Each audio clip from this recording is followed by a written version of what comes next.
somewhere between Montecito's manicured silence and a police evidence room stacked with confiscated hard drives, a ticking clock just got louder. Because this was never just about a prince in handcuffs. It was about the secrets buried in his digital life. And if even a fraction of those whispers are true, then Andrew's arrest didn't just shake royal walls, it rattled a past that certain people have spent nearly a decade trying to seal shut. And somewhere in Montecito, California, a woman who spent the last 8 years ensuring her pre-royal chapter stayed carefully edited may have just realized the one man who could confirm every rumor is now staring at investigators with absolutely nothing left to protect. This isn't about Andrew anymore. Not really. It's about what Andrew knows. And that story doesn't begin at Windsor Castle. It begins long before the title, long before the ring, long before the world learned the word Duchess. You already know Andrew was arrested. Every outlet ran the headline. But arrests are surface-level drama. The real earthquake happens when police execute a search warrant. They don't scroll casually, they seize hard drives, laptops, phones, USB sticks, filing cabinets. Anything capable of holding data becomes evidence. That's not gossip, that's procedure. And they took from 2 properties, one in Windsor, one in Norfolk, which means somewhere in an evidence room right now, decades of private communications are waiting to be opened. Names, numbers, photos, travel records, guest lists, the elite circles, the private dinners, the off-calendar events, the arrest itself, that will play out in court. But the seizure, that's where secrets unravel. Yes, misconduct in public office, confidential documents, all of that will be debated before a judge. But seized material doesn't arrive with boundaries. Investigators pull one thread and the entire web attached to it comes out. Every conversation about social gatherings, every invitation extended, every introduction made. And if your name appears in those files connected to events you've spent years denying or distancing yourself from, you don't just need a statement. You need divine intervention. I wonder if Prince Andrew is going to come out and say, "Hey Harry, I did your wife quite a few times on yachts before you guys." Long before Meghan Markle walked down the aisle at Windsor Castle, she moved in very different rooms. Hollywood doesn't hand out success. It trades it. Meghan understood that. Small television roles, charity red carpets, networking dinners, the public story looked conventional. But networking in elite spaces isn't built at auditions. It's built behind closed doors, in members-only clubs, and according to years of persistent reports, on yachts, not the fishing kind. Meghan Markle was known as a hardcore yacht partying person, ready for anything. The kind of yachts that cost more for a weekend than most people earn in a year, anchored off Mediterranean coastlines, packed with billionaires, financiers, power brokers who don't appear on guest lists. And here we have Andrew, with whom it looks like Marcus Anderson. This is in 2001, when Meghan Markle would have allegedly been in 3rd year. Meghan Markle hardly spent any time at Northwestern University. Reports, and let's be clear, unproven, claim she attended elite yacht gatherings during her pre-royal years, the kind where introductions weren't exchanged with business cards but with access, where proximity meant opportunity, and where reputations were crafted in rooms the public never sees. Many elements of Meghan's early timeline feel patchy. And the reason this moment matters is because mainstream media never fully examined alleged connections, including rumors tying her socially to figures adjacent to Jeffrey Epstein's orbit. Independent investigators have tracked this for nearly a decade. One insider described it chillingly: "Scorpions don't sleep, they plot." Jessica Reed Krause writes, "I have all the scrubbed info. Soho, Epstein connection, Soho House photos, mistreated staff accounts, anonymous testimonies. One name that repeatedly surfaces is Ron Burkle, photographed alongside Meghan at the Soho House opening in Istanbul in 2015. Investigators call that event a crossroads, Hollywood ambition meeting darker financial circles. Burkle's name appears in other investigations overlapping with the same orbit that ultimately engulfed Andrew. Sarah Ferguson attended Tom and Skip's wedding in Jamaica in 2017. Meghan was flown in on a private plane allegedly belonging to Ron Burkle. Harry flew economy plus from the UK. Fergie, Eugenie, and allegedly Andrew were present. Observers noted something peculiar about Burkle, often photographed in identical outfits across different events, making timelines harder to pin down. Paranoia? Strategy? It depends how closely you're looking. The real question remains, how does a cable television actress from Toronto access 7-figure entry gatherings? Those doors don't swing open by coincidence. They're opened by someone. Introductions curated.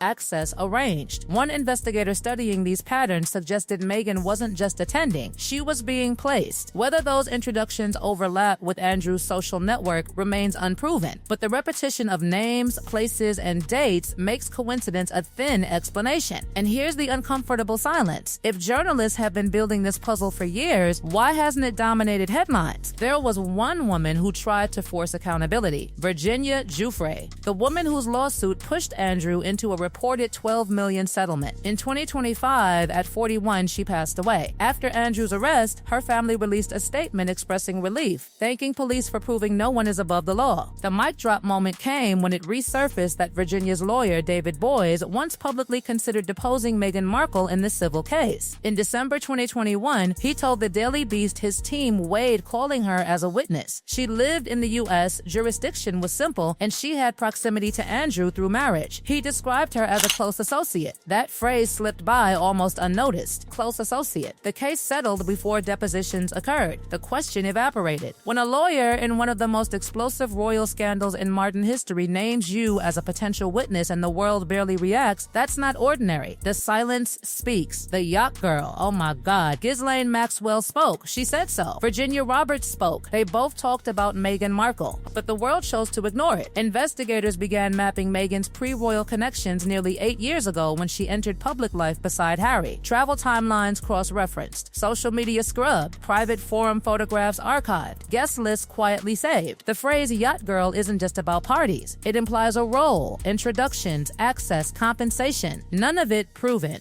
but no longer whispered only by anonymous accounts. 20 years ago, that woman would not be able to marry a working member of the British royal family. That's the sentiment critics repeat. And whether exaggerated or not, Andrew's arrest changes the stakes. Before February 19, Meghan's past was rumor. After February 19, it could be evidence. Andrew's devices are now with Thames Valley Police. Investigators are focused on misconduct charges, but data doesn't sort itself politely. If Meghan's name appears in guest logs, travel manifests, archived correspondence, that becomes discoverable. And then there's Fergie. Everything happened because of Fergie. Meghan was introduced by Sarah Ferguson to Prince Harry. In 2019, Fergie praised her publicly. And by 2023, when asked about Meghan, Fergie replied, "I don't really know her." A stunning pivot. Harry himself wrote in Spare that Fergie taught Meghan to curtsy before meeting the Queen. They shared moments. Then came distance. People don't publicly erase associations without cause. Now, Fergie reportedly has lucrative tell-all offers on the table. Palace insiders fear she could go rogue. A source claimed Andrew has had his chance to speak, now it's Fergie's time. When she eventually speaks, will she repeat that she barely knows Meghan or explain the shift? This is the chapter that should cause sleepless nights. Andrew's seized materials span decades. His guest list connected Buckingham Palace to Caribbean islands. His communications mapped elite networks across continents. He no longer has institutional protection. He faces life-altering charges. Loyalty erodes quickly in those conditions. When a man who once believed rules didn't apply sits across from detectives, the question isn't whether he'll guard secrets, it's how many he'll exchange. Biographers say this arrest may only scratch the surface. Privacy laws once shielded narratives, but seized devices are a different beast. Meghan has long argued she lacked protection from the institution while Andrew was shielded. That contrast fueled global interviews. But here's the razor-edge twist. Why did she need protection from the same storm that protected him? Different chapters, same book. And that book is now in an evidence locker. Andrew's phones, his files, his archived correspondence. 8 years of questions are no longer floating on forums. They may sit inside police custody. Fergie distanced. Virginia fought. Investigators now hold warrants instead of rumors. Whatever Andrew knows, he doesn't control it anymore. The walls are closing in, not with headlines, not with gossip threads, but with metadata. That's what makes this chapter different. Rumors can be dismissed. Screenshots can be debated. But seized devices, they don't argue back. They reveal patterns. They timestamp meetings. They log calls at 2:13 a.m. They archive guest lists no one expected to resurface. And if Andrew's digital life truly spans decades of elite networking, then what investigators are staring at right now isn't just a misconduct case. It's a social map of power, privilege, and proximity. And proximity is everything. Andrew wasn't just a royal spare drifting through society events. He was plugged into to a global circuit of financiers, heiresses, private equity titans, aristocrats, tech founders, and the kind of shadow billionaires who don't trend on social media. He attended gatherings where introductions weren't made loudly, but quietly, intentionally. He moved between Buckingham Palace and private Caribbean islands like it was a commute. So if there were yachts, if there were Mediterranean weekends, if there were Soho House intersections between Hollywood climbers and old money networks, Andrew would not have been on the outside looking in. He would have been in the center of the room. And this is where the tension tightens. Because Meghan's defenders argue fairly that speculation about her early career has often been laced with misogyny and class snobbery, that ambitious women are scrutinized differently, that Hollywood networking is normal, and that marrying into royalty does not retroactively criminalize a social life. All of that is true, but what shifts the ground isn't the ambition, it's the overlap. It's the repetition of names. It's the photographs that never quite fit cleanly into the public narrative. It's the 8-year private investigations that refuse to disappear. It's the fact that when Andrew fell, certain old rumors suddenly felt less abstract. Consider the timeline. Meghan meets Harry in 2016. Engagement in 2017. Marriage in 2018 at Windsor Castle. Within months, fractures begin. By 2020, the exit.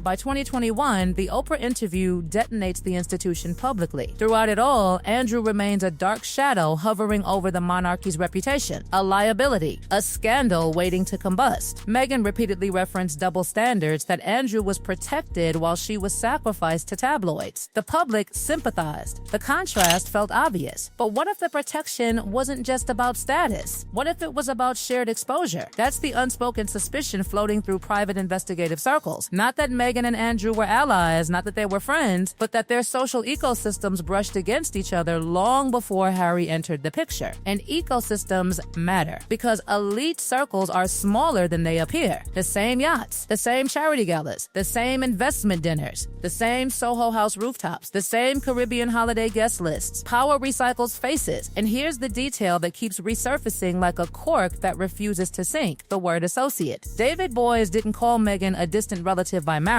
He called her a close associate in the context of potentially witnessing Andrew's behavior. That phrasing wasn't tabloid spin. It came from a legal strategist known for precision. Then it vanished from mainstream conversation like it had never been spoken. No extended follow-up, no panel debates, just silence. In high-profile litigation, silence is rarely accidental. Then there's Fergie. The pivot from public warmth to public distance wasn't subtle. In 2019, praise. By 2023, disclaimers. I don't really know her. That sentence echoes, because denial of familiarity is often louder than criticism. And Fergie stands at a crossroads herself. Financial pressures, media offers, a husband facing catastrophic legal exposure. Insiders whisper that 6-figure interviews are circling. If Andrew talks, Fergie talks. If Fergie talks, the ripple widens. And if investigators confront Andrew with a social web that stretches beyond his charges, bargaining becomes currency. Imagine that interrogation room. A man stripped of titles, isolated from palace insulation, facing potential life imprisonment. Detectives slide printed records across the table. Dates, locations, names. Explain this. Who attended? How did this person enter the circle? Self-preservation changes priorities, and Andrew has already shown a history of catastrophic public judgment. The infamous Newsnight interview proved that. Loyalty is not his defining trait. Entitlement has been. Now layer Meghan into that possibility. If her name appears in archived guest logs from Mediterranean gatherings, if correspondence surfaces linking introductions, if travel overlaps align too neatly with Andrew's documented movements, it does not prove wrongdoing, but it detonates narrative control, because Meghan's public identity has been fiercely curated since 2016. The humanitarian, the outsider, the modernizer, the woman challenging an archaic institution. That narrative collapses if pre-royal chapters suddenly look less innocent than advertised. And this is why the phrase yacht girl has such explosive charge. Not because it's proven, not because courts have validated it, but because it implies transactional networking within elite male-dominated structures. It reframes ambition as arrangement. It reframes social climbing as strategic placement. It suggests someone else was pulling strings. And if Andrew's devices contain proof that introductions were engineered within the same orbit that later engulfed him, the optics become catastrophic regardless of legality. Critics argue the internet amplifies justified exaggerations, that photos can be misinterpreted, that proximity does not equal participation. All valid, but investigators don't rely on vibes. They rely on digital residue. Metadata doesn't gossip, it timestamps. Meanwhile, in Montecito, public silence has been strategic. No direct comment on Andrew's arrest, no engagement with resurfaced speculation. That is discipline. But discipline reads differently when an evidence locker exists, because the one thing Meghan cannot control is what Andrew might say if confronted with a choice between prison and cooperation. And let's address the final psychological twist. Meghan has built an identity around surviving institutional cruelty. She positioned herself as the victim of palace protectionism, where Andrew was shielded and she was sacrificed. If Andrew now becomes the catalyst exposing aspects of her past, the irony is surgical. The very figure she cited as evidence of double standards becomes the source of exposure. The narrative cannibalizes itself. None of this is confirmed. None of it is adjudicated. But the convergence is undeniable. A disgraced prince under investigation, seized digital archives spanning decades, long-running independent investigations into Meghan's pre-royal connections, a lawyer's once ignored close associate comment, a shifting Fergie, a media ecosystem suddenly more willing to question what it once dismissed. Power structures crumble slowly, then all at once. And if Andrew truly talks, he won't just be explaining himself. He'll be mapping an era of elite secrecy. And that map might trace lines people thought had been erased. Because secrets don't disappear. They wait. They sit dormant in devices. They hide in archived emails. They linger in forgotten group photos. And when one person at the center of that web loses everything, the web trembles. Andrew has lost the palace. He has lost public trust. He may lose his freedom. What he still possesses for now is knowledge. Knowledge of who stood on which decks, who attended which dinners, who was introduced by whom, and why. The world is watching court proceedings, but the real suspense isn't in the courtroom. It's in the data extraction reports. It's in the forensic downloads. It's in the quiet meetings between investigators and prosecutors determining which threads to pull next. If nothing surfaces, Meghan walks untouched. The rumors remain rumors. The narrative holds. But if even one verified overlap emerges from Andrew's archives, tying her more deeply into his pre-scandal orbit than previously acknowledged, the fallout will not be subtle. It will be seismic, because this was never just about a disgraced prince. It was about the ecosystem around him. And ecosystems implicate more than one organism. Andrew's arrest opened a vault. Whether that vault contains anything linking to Meghan's yacht-era whispers is the question hovering over Montecito like coastal fog. For 8 years, speculation circled without teeth. Now, for the first time, the possibility of documentation exists. And documentation changes everything.